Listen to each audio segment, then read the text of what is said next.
Shalom Bapak Ibu dikasih Tuhan, bagaimana kabarnya? Luar biasa. Nah Bapak Ibu dikasih Tuhan, kita sudah masuk di bulan Februari. Minggu yang lalu saya ucapkan Sinien Kuaile Kungsi Facai saudara, yaitu tahun baru Imlek bagi yang merayakan ya Bapak Ibu ya. Nah hari ini saya akan berkhotbah tentang biografi ya. Biografi yang saya pilih adalah biografi Abraham, dan tentunya kalau kita melihat Abraham, kita bisa melihat bahwa Abraham ini adalah orang yang dipilih oleh Tuhan, dan dia menjadi bapak daripada segala bangsa. Dan tentunya kalau berkhotbah tentang Abraham ini yang dipilih ya, yang paling luar biasa adalah iman Abraham. Karena itu judul hari ini adalah The Faith of Abraham. Saya bagi menjadi dua. Khotbah ini nanti minggu ketiga ada dua bagian dan dua bagian Bapak Ibu ya. Yang pertama hari ini The Faith of Abraham. Nah coba kita lihat ya, salah satu yang terbesar di dalam Alkitab saudara ya. Kalau kita melihat di dalam sejarah Alkitab adalah Abraham saudara. Lalu kita melihat sebetulnya kitab Kejadian itu kan berisi sekitar 50 pasal.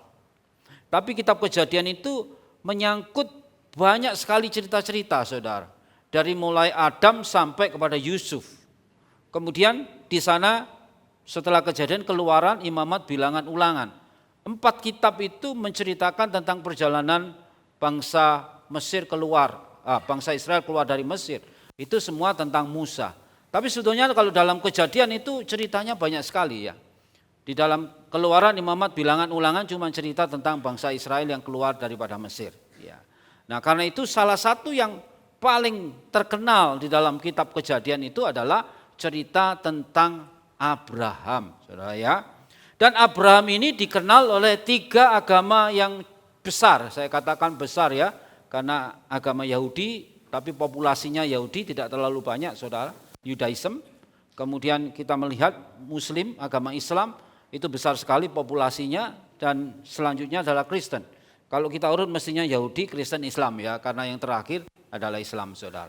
Ya kalau kita melihat ini sangat terkenal sekali, dan populasinya saya kemarin melihat tesis daripada murid saya itu, dia mengambil sebuah saudara, sebuah buku yang menuliskan tentang populasi kekristenan. Populasi kekristenan di dunia itu kira-kira ada sekitar 24% kalau nggak salah saudara.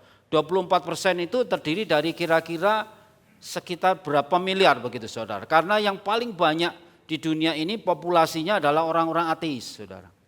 Orang Kristen ini nomor yang pertama saudara, setelah ateis. Kemudian Muslim, kemudian yang lain saudara. Nah kita lihat di sini agama Yudaisme, Kristen dan Islam ini semua mengenal yang disebut sebagai Abraham. Kalau di sana dikatakan sebagai Ibrahim. Nah saudara ya. Ya, jadi ini adalah orang yang terkenal di dalam Alkitab, karena itu perlu kita melihat teladannya. Dan orang Kristen melihatnya sebagai bapak orang percaya. Dari Abram menjadi Abraham saudara ya. Di dalam Roma 4 ayat 11 dikatakan, dan tanda sunat itu diterimanya sebagai meterai kebenaran berdasarkan iman yang ditunjukkan Abraham ya. Sebelum ia bersunat. Demikianlah ia dapat menjadi bapak semua orang percaya yang tak bersunat, supaya kebenaran diperhitungkan juga kepada mereka. Jadi Rasul Paulus menuliskan di dalam kitab Roma ya, bahwa bapak Abraham ini adalah bapak segala orang percaya. Berikutnya dikatakan sebenarnya apa yang paling berarti dari Abraham itu apa sebetulnya? Yang paling berarti itu adalah imannya. 2 rasul yang mengutip tentang Abraham itu yang ditulis di dalam surat-suratnya, yaitu Rasul Paulus dan Rasul Yakobus. Nah kalau kita melihat Rasul Paulus menulis tentang iman Abraham, itu ada di dalam Roma 4 yang saya bacakan tadi, di dalam ayat yang ketiga, 9 dan 11. Kita lihat ya, kita baca supaya kita jelas. Karena kekristenan itu memiliki 2 kitab, PL dan PB. Kalau Yudaisme itu cuma percaya kepada PL saja saudara. Ya. Dan ketika PL-nya orang Kristen dicek dengan PL-nya orang Yudaism sama saudara. Karena memang satu kitabnya saudara ya. Dan di situ dikatakan di dalam Roma ya, pasal 4, karena kita mengenal bahwa bukan hanya PL perjanjian lama yang kita punya dalam Alkitab kita, tapi juga PB perjanjian baru. Dan kalau kita lihat PB, penulis-penulis PB yang diilhami oleh Roh Kudus, ini banyak mengutip kitab PL juga, termasuk Tuhan Yesus, mengutip kitab Yesaya dan lain sebagainya di dalam PB, saudara. Karena itu suatu kebenaran yang nyata di dalam kitab kita yang disebut sebagai Alkitab, saudara. Di dalam Roma 4 pasal 3, 9, 11 dikatakan demikian. Sebab apakah yang dikatakan nas kitab suci? Lalu percayalah Abraham kepada Tuhan, ya, dan Tuhan memperhitungkan itu kepadanya sebagai kebenaran. Kemudian ayat 9, adakah ucapan bahagia ini hanya berlaku bagi orang bersunat saja atau juga bagi orang tak bersunat? Sebab telah kami katakan bahwa kepada Abraham iman diperhitungkan sebagai kebenaran. Ayat 11 dikatakan dan tanda sunat itu diterimanya sebagai meterai kebenaran yang tadi saya bacakan berdasarkan iman yang ditunjukkannya sebelum ia bersunat. Demikianlah ia dapat menjadi bapak semua orang percaya yang tak bersunat supaya kebenaran diperhitungkan kepada mereka, saudara. Ya, jadi ini adalah bapak orang percaya. Yakobus juga menggunakan iman Abraham sebagai iman yang menyelamatkan. Kalau kita melihat di dalam Yakobus 2 ayat 21 dan 21 sampai 23 itu berbicara tentang iman Abraham, ya, bapak orang percaya. Dalam Yakobus 2 ayat 23 dikatakan begini, saya ambil 23 saja. Dengan jalan demikian genaplah nas yang mengatakan, lalu percayalah Abraham kepada Allah, maka Allah memperhitungkan hal itu kepadanya sebagai kebenaran. Karena itu Abraham disebut sahabat Allah, saudara. Jadi dua kitab di dalam Perjanjian Baru itu menuliskan tentang Abraham. Dan kita bisa melihat contoh sampai sekarang ini, ya, bagaimana iman Abraham itu, saudara. Nah, berikutnya dikatakan seperti yang saya katakan, Paulus dan Yakobus mengambil kutipan PL yang menyatakan iman Abraham. Kutipan PL tersebut yaitu di dalam Kejadian 15 ayat yang ke-6.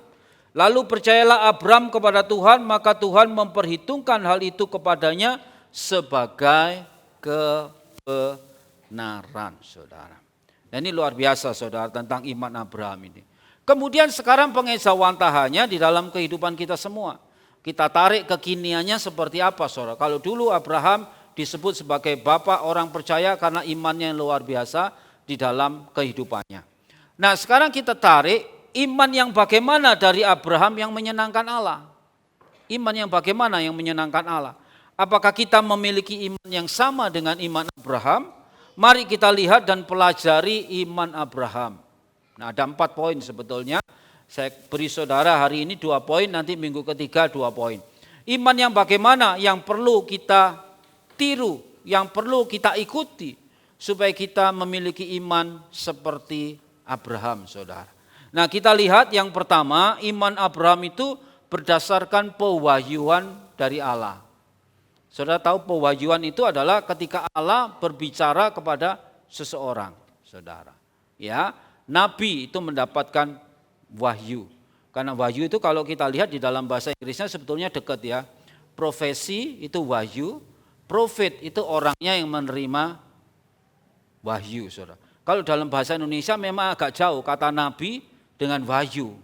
Nah, ini agak jauh, tapi kalau dalam bahasa Inggris jelas prophet, profesi, saudara. Kata nabi, nah ini wahyunya itu profesi, nubuatan, ya, atau wahyu seperti itu, saudara. Nah, kita lihat iman Abraham berdasarkan pewahyuan daripada Allah, ya. Allah mengungkapkan dirinya kepada Abraham dan tidak satu kali Allah mengungkapkan dirinya kepada Abraham, tetapi berkali-kali, ya. Yang pertama kita lihat Abraham dipanggil keluar dari Ur Kasdim. Di dalam Kejadian 7 ayat 2 sampai 4 dikatakan, lagi firman Tuhan kepadanya, akulah Tuhan yang membawa engkau keluar dari Ur Kasdim untuk memberikan negeri ini kepadamu menjadi milikmu, saudara. Nah, ini saudara, kita melihat Kejadian 15 ayat 7 ini, jadi Tuhan itu yang membawa Abraham, itu bisa keluar ya, next, bisa di next ya, bisa di next. Nah, itu ya. Oh, jadi begini. Ya. Jadi Allah itu yang berfirman kepada Abraham untuk membawa dia keluar dari Ur Kasdim, tempat Mesopotamia, tempatnya yang lama, saudara. Jadi Tuhan sendiri yang berkata kepadanya. Ya. Jadi melalui kebenaran daripada Tuhan, yaitu mengatakan kepada Abraham, maka Abraham kemudian keluar, saudara, dari Ur Kasdim.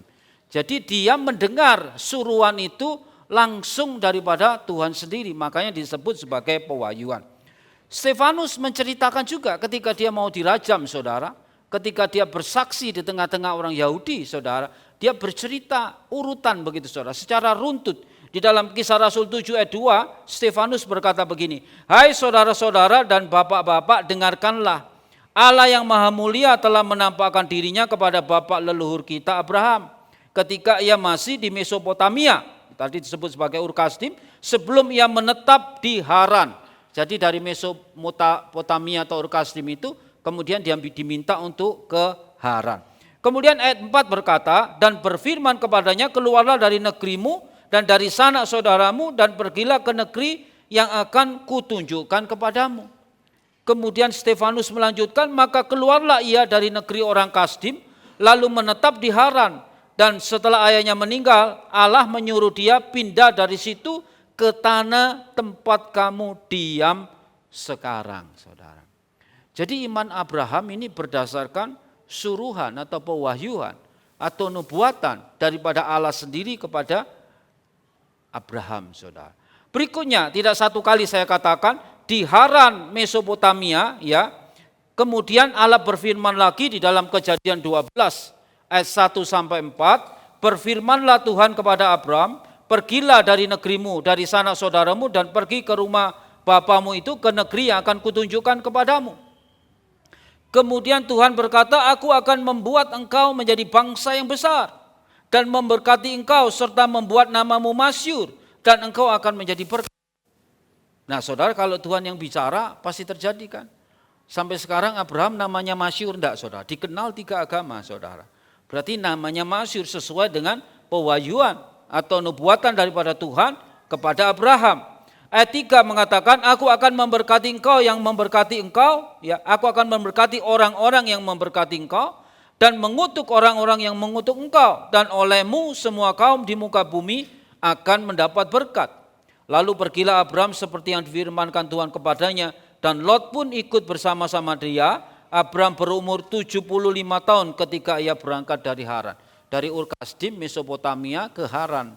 Ke Haran disuruh berangkat lagi, saudara, ke tanah yang dijanjikan. Jadi berdasarkan apa yang Tuhan katakan kepada Abraham. Dari Haran kemudian berikutnya yang C, ini saya kasih contoh yang terakhir. Abraham kemudian dari Haran pergi ke Sikem. Seperti yang ditunjukkan Tuhan, yaitu di Kanaan, saudara. Kejadian 12 ayat 6-7. Abraham berjalan melalui negeri itu sampai ke suatu tempat dekat Sikem, yakni pohon tarbatin di More. Waktu itu orang Kanaan diam di negeri itu. Nah ini seperti yang dijanjikan. Dari Mesopotamia, ya, Ur Kasdim ke Haran, Haran kemudian masuk kepada Kanaan. Ketika itu Tuhan menampakkan diri kepada Abraham dan berfirman, aku akan memberikan negeri ini kepada keturunanmu. Maka didirikannya di situ mitsbah bagi Tuhan yang telah menampakkan diri kepadanya. Kemudian berikutnya lagi, saudara, ya, setelah dia ada di Kanaan itu, kemudian setelah Lot pindah ke Sodom, dia menempati tanah itu. Saudara. Jadi kalau saudara baca di dalam kitab Kejadian sebetulnya seru ya. Kalau saudara meneliti, membaca berulang-ulang dalam Alkitab, saudara akan mengetahui cerita ini. Di dalam Kejadian 13 ayat 14-17 dikatakan, setelah Lot berpisah dari Abram, berfirmanlah Tuhan kepada Abram. Karena ketika dia diminta untuk pergi ke Kanaan, dia ngajak keponakannya, Lot. Tapi kemudian mereka berternak bersama-sama, kemudian ini orang-orang pekerjanya Lot bertengkar dengan pekerjanya Abraham. Nah, saya baca ceritanya, kemudian Abraham tidak mau bertengkar dengan keponakannya sendiri, kemudian dia bilang kepada Lot, pilih dulu tempatmu, kita mesti berpisah karena ternak kita sudah banyak, ya, maka terjadi pertengkaran antara orangmu dan orangku. Ini bahasa saya sendiri ya, kalau cari di Alkitab tidak ada ya. Jadi mari kamu pilih dulu, nanti aku akan pilih yang kamu tidak pilih. Kemudian Lot memilih tempat yang indah dan baik yang di Sodom itu, saudara ya. Subur dan lain sebagainya, pokoknya yang dipilih sepanjang mata ini pokoknya yang baik-baik. Dan Lot kan melihat secara kasat mata, baik dia pilih. Dan sisanya dipilih oleh Abram, saudara. Ceritanya seperti itu ya, nanti baca sendiri. Sebab seluruh negeri yang kau lihat itu akan kuberikan kepadamu, kata Abram. dan kepada keturunanmu untuk selama-lamanya. Ya. Dan aku akan menjadikan keturunanmu seperti debu tanah banyaknya, sehingga jika seandainya ada yang dapat menghitung debu tanah, keturunanmu pun akan dapat dihitung juga. Bersiaplah, jalanilah negeri itu menurut panjang dan lebarnya, sebab kepadamu lah akan kuberikan negeri itu. Seperti debu tanah itu tidak terhitung, saudara, banyak sekali ya. Dan itu janji Tuhan kepada Abraham. Berarti berkali-kali Tuhan berkata kepada Abraham. Masih ada lagi kalau diceritakan saudara dalam Kejadian 15 ayat 1 sampai 17 itu Tuhan berbicara tentang keturunan Abraham. Kejadian 17 ayat 1 sampai 27 itu perjanjian dengan Allah, semua kaum Abraham harus disunat. Kejadian 18 ayat 1 sampai 33 itu tentang Sodom dan Gomora ketika Abraham didatangi 3 tamu seperti yang saya tampilkan tadi di awal saudara ya. Ya, ketika tawar-menawarnya Abraham dengan Tuhan, saudara, luar biasa. Berjumpa dengan Tuhan, tawar-menawar. Bagaimana kalau ada 60 orang, 50 orang, 40 orang, 30 orang, tawar-menawar dengan Allah, saudara. Ini sesuatu yang luar biasa. Kemudian dalam Kejadian 22 ayat 1 sampai 19, itu puncaknya ketika Allah berbicara kepada Abraham untuk menyerahkan siapa, saudara? Ishak, saudara, sebagai korban. Nah, berikutnya kita bisa melihat dengan mengungkapkan dirinya kepada Abraham, Allah menyediakan cukup bukti kepada Abraham untuk meletakkan iman dan percaya kepada Allah. Jadi meletakkan iman dan percaya kepada Allah karena apa? Allah menyediakan cukup bukti. Dia mendampingi Abraham terus sesuai dengan apa yang diungkapkan kepada Abraham. Nah, sekarang kita tarik kekiniannya di dalam kehidupan kita, saudara. Iman kita harus iman yang seperti apa, saudara? Bisa dikatakan iman kita harus berdasarkan yang namanya pewahyuan. Nah, kalau saudara pewahyuan, saudara mulai pikir ini Pak Dov bercerita tentang apa nih ya? Iman berdasarkan pewahyuan. Bukan sebagaimana Allah mengungkapkan dirinya kepada Abraham, saudara, namun iman datang melalui firman Allah. Dikatakan Roma 10:17, jadi iman timbul dari pendengaran dan pendengaran oleh firman Kristus. Jadi kalau ada orang yang mengatakan saya seperti Abraham dapat dengar langsung dari Tuhan, ya mungkin bisa saudara, mungkin ya, mungkin tidak. Karena dalam Ibrani 13 ayat 8 dikatakan Tuhan Yesus tetap sama dulu, sekarang, sampai selama-lamanya. Itu sepertinya yang dikutip orang-orang di luar sana. Dan kalau kita melihat bahwa ketika Tuhan berbicara kepada Abraham, itu belum ada firman Tuhan. Belum ada catatannya, saudara. Sehingga Tuhan bisa langsung berbicara kepada Abraham, memberikan keinginannya, pendapatnya, dan lain sebagainya. Lah, bagaimana kekiniannya dengan kita saat ini? Kita belajar sifat-sifat Tuhan, apa yang Tuhan suka dan apa yang tidak Tuhan suka, itu kita sudah bisa jelas lihat di dalam kebenaran firman Tuhan, PL dan PB, saudara. Jangan saya tak bertanya sama Tuhan dulu, ya Tuhan bagaimana, saya ini kan sama dengan Abraham, sama-sama manusianya. Saya tanya Tuhan, saya suruh apa, saudara? Sangat dene enggak kira dapat, saudara. Enggak mungkin dapat. Saudara mau kayak apa, nangis-nangis sampai jerit-jerit, ya mungkin enggak dijawab juga, enggak ada jawaban, saudara. Ya, kadang-kadang kita itu diperhadapkan kepada hal-hal yang aneh-aneh di akhir ini, saudara ya. Orang berkata setiap kali aku dengar dari Tuhan, Tuhan menyuruh saya seperti ini. Loh, di PL kan ada begitu, saudara. Kalau saudara baca PB, karena PL itu merupakan lama diteruskan di PB. Di PB itu jarang sekali saudara hal itu terjadi, kecuali kepada rasul-rasul Tuhan, saudara. Rasul Paulus bertemu langsung dengan Yesus, saudara. Rasul-rasul yang lain bertemu muka dengan Yesus, karena 12 murid seperti Petrus, ya, Yakobus dan lain sebagainya, saudara.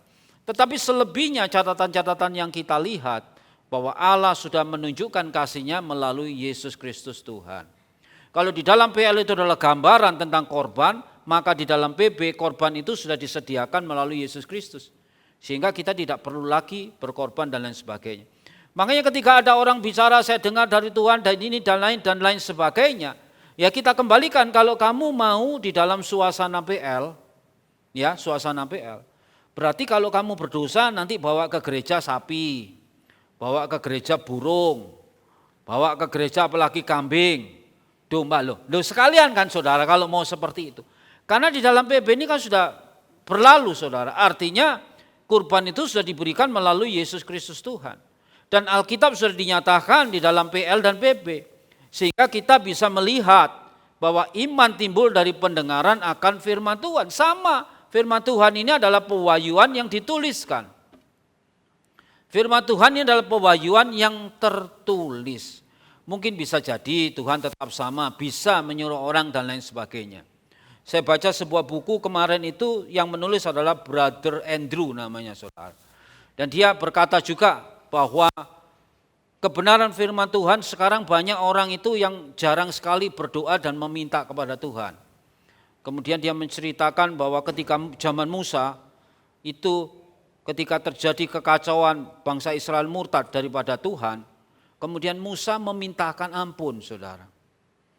Ya, ketika Tuhan mau menghancurkan, menghabiskan bangsa Israel, Musa berkata, Tuhan bukankah itu umatmu? Kalau engkau hancurkan bagaimana, lebih baik engkau hancurkan aku, begitu saudara. Dan kemudian hati Tuhan berubah, dia tidak menghancurkan bangsa Israel. Di dalam buku itu diceritakan kita bisa berdoa untuk meminta Tuhan membuat suatu perbedaan saudara. Tapi jangan seperti ini, ada seorang dia bercerita, ada seorang lelaki datang kemudian dia bilang begini, saya menemui seorang wanita yang baik dan cantik. Saya akan menikahi dia dan saya akan meninggalkan istri saya yang lama, loh saudara. Nah kalau ini ya jelas bukan tentang iman, kalau ini bukan tentang daripada Tuhan. Karena tidak ada di dalam kebenaran Alkitab untuk menyuruh orang meninggalkan istrinya dan menikahi wanita lain. Kan seperti itu saudara. Nah makanya yang kebangetan saudara, yang kadang-kadang itu keterlaluan itu banyak kali mengungkapkan bahwa suara Tuhan itu menyatakan yang ini, yang itu dan lain sebagainya yang tidak sesuai dengan kebenaran firman Tuhan. Makanya iman dari pewahyuan itu adalah iman dari kebenaran firman Tuhan yang kita baca. Bagaimana kita bisa mengenal sifat-sifat Tuhan? Tentunya kalau kita membaca kebenaran firman Tuhan. Sehingga jemaat bisa tahu mana yang tidak boleh, mana yang boleh saudara. Nah itu penting seperti itu. Jangan asal ini dari Tuhan. Bisa, saya tidak katakan tidak bisa. Bisa Tuhan bicara kepada saudara langsung mungkin juga bisa. Tapi saya sampai hari ini saya belum pernah mendengar suara langsung dari Tuhan. Ini saya pribadi ya. Kalau saudara terserah saudara ya. Saya pribadi tidak pernah mendengar langsung dari Tuhan. Tapi kalau saya membaca kebenaran firman Tuhan dan saya terilhami di situ seolah-olah menjadi suatu perintah daripada Tuhan, seolah-olah menjadi satu petunjuk daripada Tuhan, itu sering saya alami. Sehingga ketika ada di dalam keadaan yang tidak baik, baca kebenaran firman Tuhan, jangan kamu khawatir. Itu menjadi sesuatu ya iluminasi, penerangan dalam diri saya, sehingga saya mengatakan pada diri saya, jangan khawatir. Dan itu terjadi, dan Tuhan cukupi. Dan Tuhan berkati seperti itu saudara. Itu yang saya alami saudara. Karena itu saudara kita harus mengerti bahwa kadang-kadang banyak orang di luar sana itu yang sering mengatakan begitu untuk menarik perhatian orang percaya supaya seolah-olah seperti ini. Nah itu berbahaya. Ada gereja-gereja besar yang selalu menawarkan, ya kalau kamu datang ke gereja ini pasti diberkati. Kalau kamu melakukan ini pasti diberkati. Tadi saya berbincang-bincang dengan seseorang di gereja yang besar itu dia mengatakan diajak doa pagi semua, dipikir dia akan diceritai firman Tuhan. Ternyata pendetanya mengatakan ini saya bawa cek, isinya saudara tidak perlu tahu. Tapi ini cek yang sangat besar sekali. Saya persembahkan kepada Tuhan ya untuk pembangunan tempat yang begitu. Kemudian mengajak orang yang diajak doa itu supaya menyumbangkan semua. Kemudian ujung-ujungnya, lah kepengennya firman Tuhan kok diceritai sumbangan mana ya wis males ya bilang begitu saudara. Lah ujung-ujungnya seperti itu. Nanti ada di gereja besar itu bawa semua sertifikat, didoakan saudara. Itu sertifikatnya ya dibawa. Saya itu juga kadang-kadang sampai heran, lah ngapain ada hubungan apa dengan sertifikat dan lain sebagainya dibawa ke gereja untuk didoakan dan lain sebagainya. Nah ini kan berbahaya seperti ini ya. Hal-hal seperti ini berbahaya, selalu menjanjikan yang demikian. Nanti kalau ke gereja saya kamu akan sehat terus, tidak pernah sakit. Duh, bayangkan saudara, Karena Tuhan berkata kepada saya. Nah, saudara, lah ini kan berbahaya, saudara. Tidak ada, saudara, semua nabi-nabi, semua orang akhirnya juga mati. Tidak ada yang kebal kemudian tidak mati di dunia. Kalau hidup kekal ya pasti di surga nanti, saudara. Kalau hidup di dunia ya pasti seperti itu. Tapi kalau janjinya kalau ke gereja saya tidak akan pernah sakit, pasti sembuh terus, pasti sehat, saudara. Sehingga berbondong-bondong orang minta didoakan. Tapi ketika tidak sembuh, ya sudah ngeper, saudara. Tapi ketika sembuh, wah luar biasa. Dia mau ngasih apa saja, diminta apa saja, dikasih semua. Karena nyatanya sembuh. Seperti ada seorang tidak bisa lama menikah belum punya keturunan.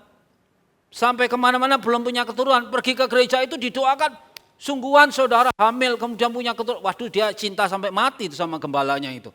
Karena dia didoakan terus mempunyai keturunan. Kan tidak seperti itu sebetulnya. Karena segala sesuatu itu kan dari Tuhan. Kan seperti itu, saudara. Ya. Nah, karena jangan pernah mengkultuskan manusia. Manusia sama saja, saudara. Nah, ini adalah iman Abraham, pewahyuan dari Tuhan. Kalau sekarang iman pewahyuan kita seperti apa? Yaitu kita membaca kebenaran firman Tuhan. Nah, ada kutipan yang mengatakan begini dari Oswald Chamber. Ini seorang pengikut Tuhan yang luar biasa. Dia berkata, faith never knows where it is being led. Iman itu tidak pernah tahu kemana dia akan dipimpin, iman kita ya. But it loves, tetapi iman itu mengasihi and knows the one who is leading.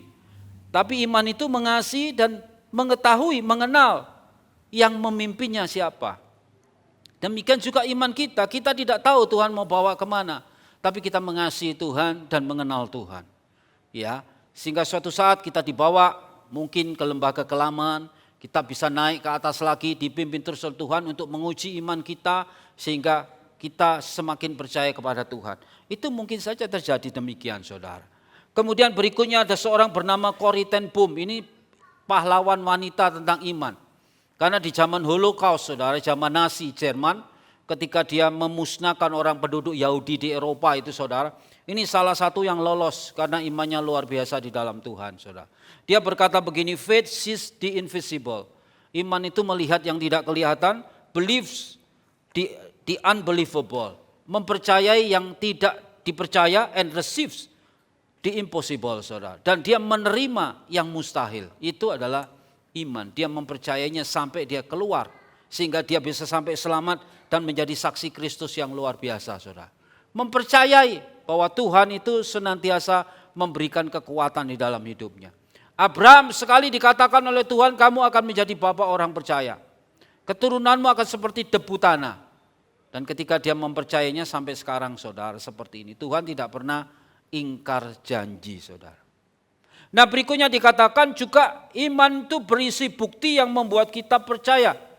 Yaitu di dalam Yohanes 20 ayat 30 sampai 31, memang masih banyak tanda lain yang dibuat Yesus di depan mata murid-muridnya yang tidak tercatat dalam kitab ini.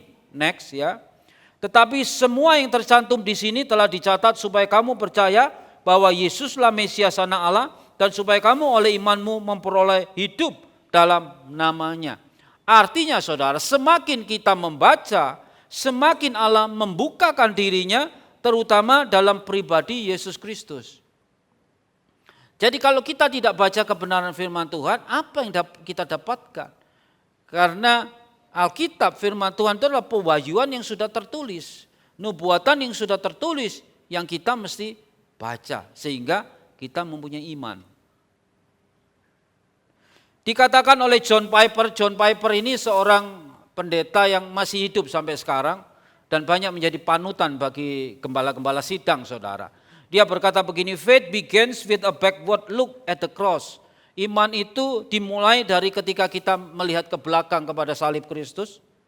But it lives with a forward look at the promises. Tetapi iman itu hidup dengan melihat ke depan kepada janji-janji daripada Tuhan. Jadi pertama kita percaya kepada Kristus itu merupakan satu iman yang luar biasa bagi kita. Ya, kita sudah mengetahui bagaimana Kristus berkorban bagi kita. Hari ini kita merayakan di dalam perjamuan kudus Tuhan. Kita melihat percaya kepada Kristus, tetapi ke depan kita melihat janji-janji daripada apa yang dijanjikan oleh Tuhan di dalam kebenaran firman-Nya. Nah, itu kita tangkap dalam kehidupan kita, saudara. Jadi janji apa yang Tuhan berikan semakin saudara membaca kebenaran firman Tuhan, semakin saudara akan mengetahui kebenaran-kebenarannya. Jangan tinggalkan saudara, karena itu di tahun 2025 ini jangan sampai saudara lalai, jangan sampai saudara luput untuk membaca kebenaran firman Tuhan. Baca terus, ngerti enggak ngerti katanya baca saja. Tapi kalau lebih baik kalau mengerti saudara, seperti itu. Berikutnya Richard Cecil ini juga seorang pahlawan iman juga yang luar biasa. Dia berkata tentang iman seperti ini, faith makes all evil good to us. Iman itu membuat segala sesuatu yang jahat itu baik bagi kita. Itu iman ya. And all good better. Dan semua yang baik itu menjadi lebih baik karena iman kita.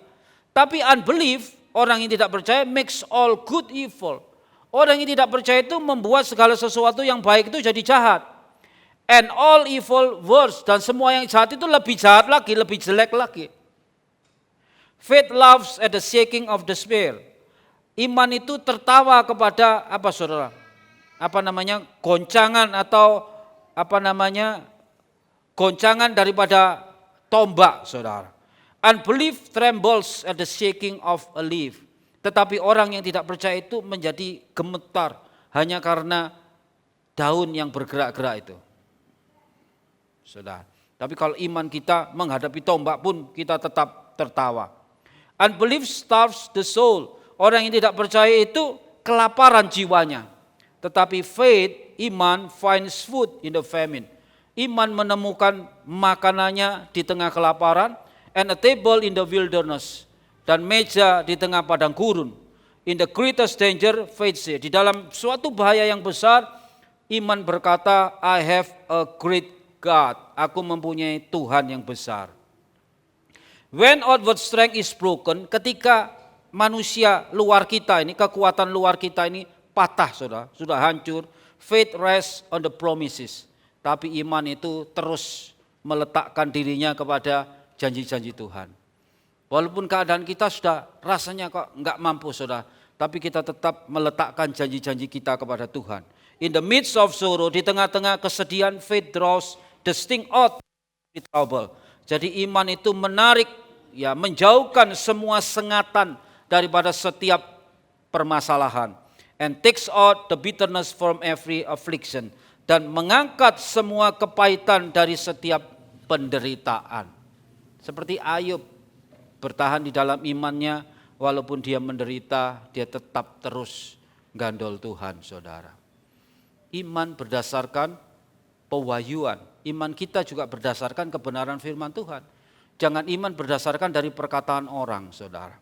Kemudian berikutnya kita lihat, jika kita rindu untuk memiliki iman Abraham, kita harus terbuka bagi pewahyuan Allah melalui kebenaran firman-Nya. Jadi kalau baca firman Tuhan, saudara harus mempercayainya. Ya, percaya bagaimana tokoh-tokoh Alkitab ditolong oleh Tuhan secara luar biasa. Bagaimana di dalam perjanjian baru, rasul-rasul memberikan nasihat kepada para jemaatnya untuk terus berpegang teguh kepada kebenaran firman Tuhan. Berikutnya yang kedua, yang terakhir, iman Abraham adalah iman yang mentaati, pewahyuan daripada Tuhan kalau tidak ditaati juga percuma, saudara. Tapi iman Abraham adalah yang mentaati. Dengan iman Abraham mentaati Allah. Ia meninggalkan tempat asalnya. Ibrani 11. Kitab Ibrani itu menceritakan tentang Abraham, saudara. Karena kitab Ibrani itu banyak ditujukan kepada orang-orang Ibrani, orang-orang Yahudi, saudara.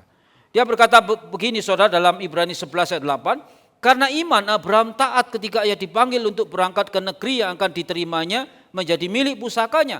Lalu ia berangkat dengan tidak mengetahui tempat yang ditujui. Kalau dalam Kejadian itu hanya sepotong cerita, kemudian di dalam Ibrani ini dikonfirmasi. Jadi saudara melihat konfirmasi Abraham ini dari kitab Ibrani. Bahwa ketika dia dipanggil, dikatakan, dijelaskan pada orang Ibrani dalam kitab Ibrani ini, iman Abraham taat ketika ia dipanggil untuk berangkat ke negeri yang akan diterimanya menjadi milik pusakanya, saudara. Jadi taat, saudara. Jadi kalau disuruh Tuhan itu taat. Kita melakukan dengan taat. Zaman sekarang ini kebanyakan penerangan dari kebenaran firman Tuhan yang sudah kita baca. Kita diterangi sehingga kita mengerti. Apa ayat yang saudara baca hari-hari ini? apa cerita-cerita dalam Alkitab yang saudara baca hari ini, saudara tarik semua intinya, ya mutiara-mutiaranya ditarik saudara, mutiara indah itu, kemudian saudara taati, oh ini loh maunya Tuhan dalam kehidupan saya, saudara. Mentaati saudara. Kemudian berikutnya dikatakan ia berkelana di negeri asing di dalam Ibrani 11 ayat 9-10. Dia tidak tahu kemana Tuhan suruh dia. Dia berkelana, dikatakan ditandaskan dalam kitab Ibrani. Karena iman ia diam di tanah yang dijanjikan itu seolah-olah di suatu tanah asing. Dan di situ ia tinggal di kemah dengan Ishak dan Yakub yang turut menjadi ahli waris janji yang satu itu. Sebab ia menanti-nantikan kota yang mempunyai dasar yang direncanakan dan dibangun oleh Allah.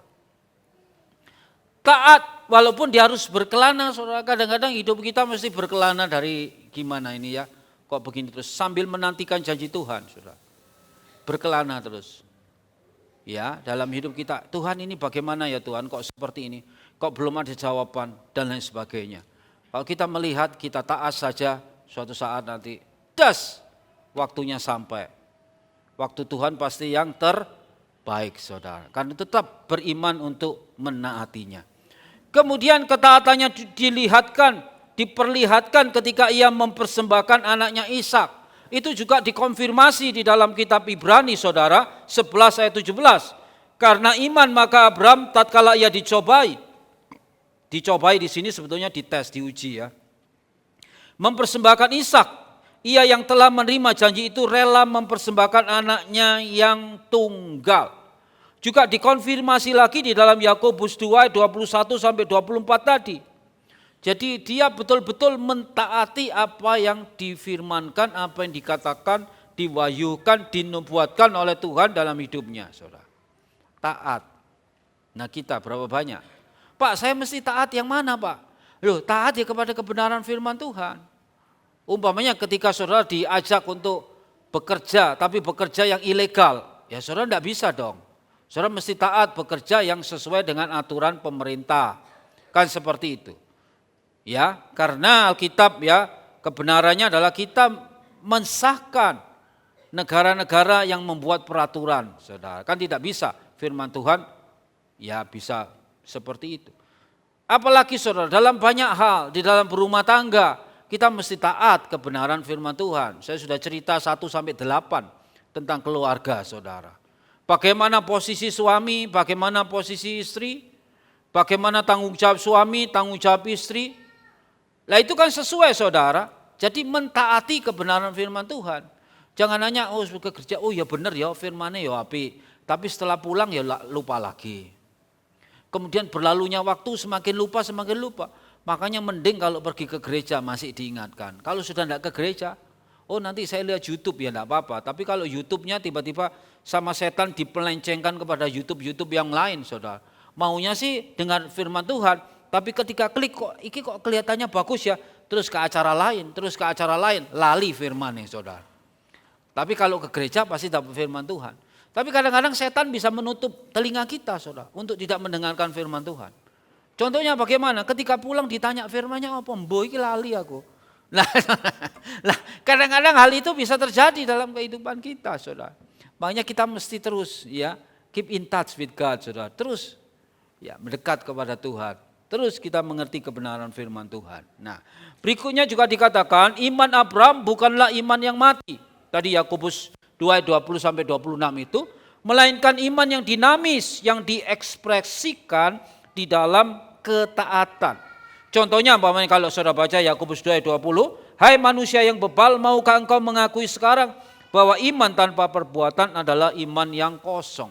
Jadi kalau kita beriman berarti kita berbuat. Saya beriman mencintai dia. Ini seorang laki-laki yang jomblo sedang naksir. Saya punya iman, saya senang sama dia. Tidak diungkapkan saudara, apa ya tahu dia. Kecuali kalau datang tangannya dipegang, aku sayang kamu gitu, lain lagi saudara. Tapi kalau meneng-menengan baik ini kan dari Tuhan, pokoknya saya naksir dia. Nanti pasti dia kecantol saya, oh gak bakalan saudara.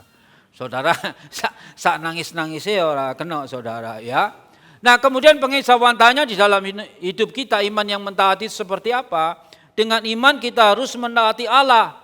Ya, karena Alkitab memanggil kita untuk memiliki iman yang taat. Di dalam Roma 1 ayat 5 dikatakan, dengan perantaranya kami menerima kasih karunia dan jabatan rasul untuk menuntun semua bangsa supaya mereka percaya dan taat kepada namanya.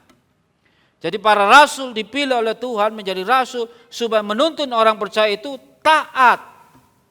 Gembala-gembala sidang dipilih oleh Tuhan untuk supaya menuntun umatnya supaya taat kepada kebenaran firman Tuhan, saudara. Itu yang penting dalam hidup kita, saudara. Di dalam Roma 16 ayat 25, saya bacakannya 25-26. Bagi dia yang berkuasa menguatkan kamu menurut Injil yang kumasyurkan dan pemberitaan tentang Yesus Kristus sesuai dengan pernyataan rahasia yang didiamkan berabad-abad lamanya. Tetapi yang sekarang telah dinyatakan dan yang menurut perintah Allah yang abadi telah diberitakan oleh kitab-kitab para nabi kepada segala bangsa untuk membimbing mereka kepada ketaatan iman.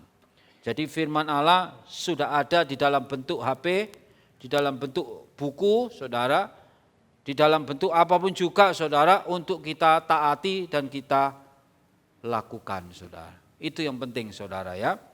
Seorang bernama E.W. Tozer, ini seorang yang penulis buku yang banyak sekali, saudara, sudah almarhum ini ya, sudah lama. Dia berkata tentang iman seperti apa? Faith as Paul saw it, seperti Rasul Paulus. Jadi iman yang seperti Rasul Paulus lihat, was a living, ini iman yang hidup, flaming thing leading to surrender and obedience to the commandment of Christ. Jadi iman yang Paulus lihat itu adalah iman yang hidup, iman yang berkelipan, menyala-nyala, ya, yang membawa kita kepada penyerahan diri dan ketaatan kepada perintah-perintah Kristus. Jadi iman itu membawa kita dalam satu kehidupan, saudara, yang terus menyala-nyala membawa kita kepada penyerahan diri kita dan ketaatan kepada setiap firman Tuhan, saudara. Berikutnya dikatakan kita harus mentaati dengan apa? Segenap hati. Inilah pengajaran Kristus. Mentaatinya bukan separuh-separuh, tapi mentaatinya dengan segenap hati, saudara. Di dalam Roma 6 ayat 17 dikatakan, tetapi syukurlah kepada Allah, dahulu memang kamu hamba dosa, tetapi sekarang kamu dengan segenap hati telah mentaati pengajaran yang telah diteruskan kepadamu. Jadi mentaatinya dengan segenap hati, dengan kerelaan, saudara. Seperti yang sering saya katakan, ketaatan kita apa? Ketaatan karena takut, ketaatan karena mencari berkat, atau ketaatan karena mengasihi. Kalau ketaatan karena mengasihi itu berarti ketaatan dengan sepenuh hati kita. John Newton, seorang yang sering saya ceritakan di mimbar, seorang yang berdosa, penjual budak, sampai akhirnya ditangkap Tuhan karena malapetaka di lautan. Dia menjerit kepada Tuhan dan dia diselamatkan dan dia menjadi hamba Tuhan yang luar biasa. Dia bercerita tentang iman. Salah satu quote-nya saya ambil tentang iman menurut John Newton berkatakan, faith uphold a Christian under all trial. Jadi iman itu menopang seorang Kristen dalam menghadapi segala pencobaan, trial, saudara. By assuring him that every painful dispensation is under the direction of his Lord. Dengan meyakinkan bahwa setiap penderitaan atau kesakitan itu semua ada di dalam arahannya Tuhan. Jadi dikatakan iman itu menopang orang Kristen di dalam setiap pencobaan dengan meyakinkan bahwa setiap hal yang terjadi itu, setiap kesakitan yang terjadi itu ada di dalam pengawasannya Tuhan. That chastisement are a token of his love. Bahwa hukuman itu adalah sebuah tanda daripada kasihnya. Makanya seringkali saudara, jemaat bertanya, kenapa saya harus menderita seperti ini dan sebagainya. Itu kan ada, jawabannya kira-kira ada. Pertama karena kamu dosa. Bisa saja seperti itu. Kedua karena memang terjadi seperti itu untuk menguatkan iman kita, saudara. Kita tinggal selidiki, apa karena dosa ya Tuhan aku melakukan begini. Kalau saudara baca di dalam kitab Perjanjian Lama, Daud berdosa, itu Daud diampuni. Tetapi saudara, akibat daripada dosanya banyak hal yang terjadi, saudara. Semua ada di dalam arahan Tuhan, ya. That the season, measure, and continuum of his sufferings are appointed by infinite wisdom. Bahwa setiap musim, saudara, dikatakan setiap takaran atau ukuran dan kelanjutan dari penderitaannya ditetapkan oleh hikmat yang tak terbatas, infinite wisdom, saudara. and designed to work for this everlasting good. Dan didesain, saudara, dirancang untuk menghasilkan hasil atau kebaikan yang abadi baginya. And that grace and strength shall be afforded, dan semoga kasih karunia dan kekuatan diberikan kepadanya, saudara, ya, according to his need, sesuai dengan kebutuhannya. Jadi John Newton ini orang yang berpengalaman dengan iman, dan dia mengatakan semua hal-hal yang tidak baik, trials, ujian, penderitaan, semua ada di dalam pengawasan Tuhan, saudara. Dan hukuman itu sebuah tanda daripada Tuhan, yang artinya bisa jadi, saudara, hal itu bisa terjadi dalam kehidupan kita. Tapi tetap terus beriman, karena Tuhan akan senantiasa memberikan sesuatu yang baik, saudara. Kekuatan kasih karunia itu akan dianugerahkan sesuai dengan kebutuhan daripada iman kita masing-masing, saudara. Berikutnya dikatakan celaka bagi mereka yang tidak taat firman. Nah, ini bisa saudara saya ambil di dalam 2 Tesalonika 1 ayat 7 sampai 9. Dikatakan, dan untuk memberikan kelegaan kepada kamu yang ditindas, dan juga kepada kami pada waktu Tuhan Yesus dari dalam surga menyatakan dirinya bersama-sama dengan malaikat-malaikatnya dalam kuasanya di dalam api yang menyala-nyala, dan mengadakan pembalasan terhadap mereka yang tidak mau mengenal Allah dan yang tidak mentaati Injil Yesus Tuhan kita. Mereka ini akan menjalani hukuman kebinasaan selama-lamanya, dijauhkan dari hadirat Tuhan dan dari kemuliaan kekuatannya. Bagi orang yang tidak beriman, ini adalah hukuman, saudara. Kalau kita lihat peta zaman, nanti akan ada pengangkatan dan kita masuk di dalam pengadilan Kristus. Tapi ada masanya, kerajaan 1000 tahun diberikan. Setelah kerajaan 1000 tahun ada pengadilan tata putih besar yang menghakimi orang-orang yang tidak percaya. Dikatakan celaka bagi mereka yang tidak taat firman. Syukur kepada Allah, kita semua adalah orang-orang yang terhisap di dalam kebenarannya. Orang-orang yang terhisap sebagai orang-orang yang sudah dipanggil oleh Tuhan melalui kasih karunia Tuhan di dalam pengorbanan Kristus di kayu salib. Saudara coba, bisa enggak saudara memenangkan jiwa? Kadang-kadang orang kan gampang toh, saudara kalau gereja mau maju, jemaat saudara berapa sekarang? 100 umpamanya yang hadir. Saudara bawa 1 jiwa sudah jadi 200. Nanti minggu depan 1 jiwa banyak 1 jiwa jadi 400. Kayak pembelahan sel itu loh saudara. Yuk gampang kalau menurut pikiran ukuran saudara. Tapi saudara coba menginjili orang 1, 2, 3 kira-kira atau 10. Kira-kira yang mau bertobat berapa? Semua adalah kasih karunia Tuhan. Kalau kita sudah bisa bertobat, wah itu puji Tuhan itu. Istilah bahasa dewanya ciami saudara. Artinya ciami. Kita sudah percaya kepada Tuhan itu, waduh itu yang luar biasa. Saudara pergi keluar sana cari orang 10, orang 20, saudara beritakan tentang Kristus. Bisa jadi tidak akan ada yang mau. Kalau ada 101 pun yang mau, ya puji Tuhan saudara. Kita itu ada dalam kasih karunia Tuhan. Sesuatu yang luar biasa loh saudara. Kadang-kadang pernah merasakan daya kayak Suni. Kenapa saya kok tiba-tiba menjadi Kristen saudara? Ini adalah kasih karunia Tuhan. Percaya kepada Yesus Kristus Tuhan. Bahkan firman Tuhan juga mengatakan kita tidak bisa sendiri percaya, kecuali itu dorongan daripada Roh Kudus. Yang artinya bahwa saudara itu sungguh-sungguh dipilih oleh Tuhan. Dan itu saudara berharga di mata Tuhan. Kalau orang di luar sana, makanya saya kasih tes, coba memenangkan jiwa, saudara-saudara sendiri aja. Maksudnya masih kerabat, family, keluarga besar yang belum percaya. Coba saudara injili, kira-kira ada enggak yang mau ke gereja? Kalau ada 1, 2 luar biasa. 3 luar biasa. Semua percaya luar biasa saudara. Seisi rumah diselamatkan seperti itu. Ini adalah kasih karunia Tuhan. Makanya ketika kita sudah dipilih, maka tidak ada maju kena mundur kena. Yang ada adalah maju untuk taat kepada firman Tuhan. Tidak ada maju kena mundur kena. Maju terus saudara. Amin. Maju terus. Blaise Pascal berkata begini saudara tentang iman juga ya. In faith there is enough light for those who want to believe and enough shadows to blind those who don't. Artinya apa saudara? Di dalam iman itu ada cukup terang yang membawa orang untuk percaya, yang ingin percaya. Tapi juga ada cukup banyak bayangan, kegelapan untuk membutakan bagi orang-orang yang tidak percaya. Jadi kalau memang ya sudah itu jatahnya saudara, ya sudah saya ini menjadi orang yang percaya. Ada cukup terang yang membawa kita kepada apa saudara? Percaya itu. Tapi kalau bagi orang-orang yang sudah dibutahkan oleh ilah zaman ini, Itu selalu ada bayangan yang membuat mereka sulit untuk percaya. Makanya saya katakan untuk anugerah Tuhan jangan disia-siakan. Puji Tuhan, anugerah Tuhan kita bisa bersama-sama di tempat ini menjadi rekan sekerja Allah, menjadi murid-murid Kristus. Itu sesuatu yang luar biasa. Jadi saudara ini sungguh-sungguh unggul pilihan di dalam Tuhan. Jangan sia-siakan iman saudara. Berikutnya dikatakan jika kita rindu memiliki iman Abraham, kita harus memiliki sebuah iman yang mentaati saudara. Mari pemain musik, ini sudah hampir selesai.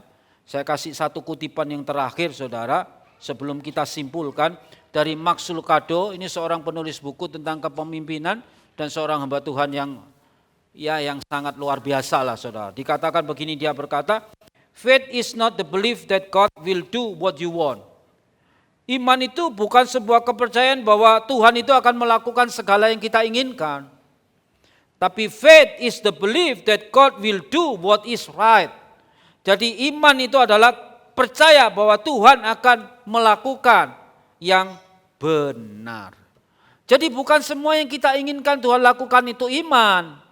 Tetapi iman itu adalah melakukan apa yang benar, saudara.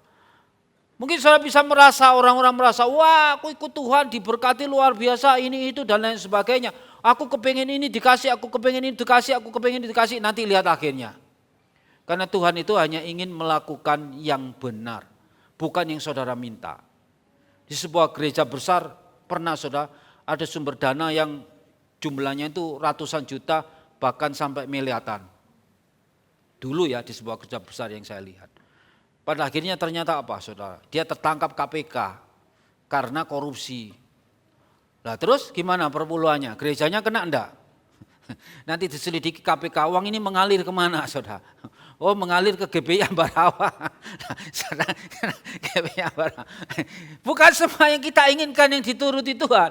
Tetapi Tuhan itu menuruti apa yang benar saudara. Kalau saudara tidak benar ya tidak bisa. Harus dipulihkan untuk mentaati kebenaran firman Tuhan yang dikatakan sebagai iman pewahyuan. Apa kebenaran firman Tuhan dan apa yang perlu ditaati itu yang penting. Bukan ini saya diberkati berarti taat, karena orang sekarang ini kalau juk-juknya kan begini, oh kamu menjadi diberkati berarti kamu imannya luar biasa. Oh kamu kok begitu-begitu saja numpaknya sepeda ontel terus dari tahun ke tahun berarti imanmu kurang kuat. Nah imannya ukurannya seperti itu saudara. Tapi bisa dikatakan bukan apa yang kita inginkan itu kemudian terjadi, tapi apa yang benar saudara. Kalau naik sepeda ontel hidupnya jujur, hidupnya ya seperti itu saudara. Tidak mau melakukan yang aneh-aneh, saudara. Iman yang benar. Iya kan? Dibanding dengan itu. Tapi yang paling baik lagi, diberkati Tuhan dan melakukan hal yang benar. Amin, saudara. Melakukan yang benar, diberkati Tuhan, itu yang lebih baik lagi, saudara. Ya. Kesimpulannya adalah iman Abraham itu berdasarkan pewahyuan, dan iman Abraham itu adalah iman yang mentaati. Pertanyaannya sekarang, apakah saudara mau taat kepada iman pewahyuan, yaitu kebenaran firman Tuhan yang sudah ada di dalam kebenaran firman yang tercetak di dalam Alkitab kita, yang ada di dalam HP kita. Pertanyaan besarnya adalah apakah kita mau mentaati kebenaran firman Tuhan, saudara. Amin. Tuhan Yesus memberkati.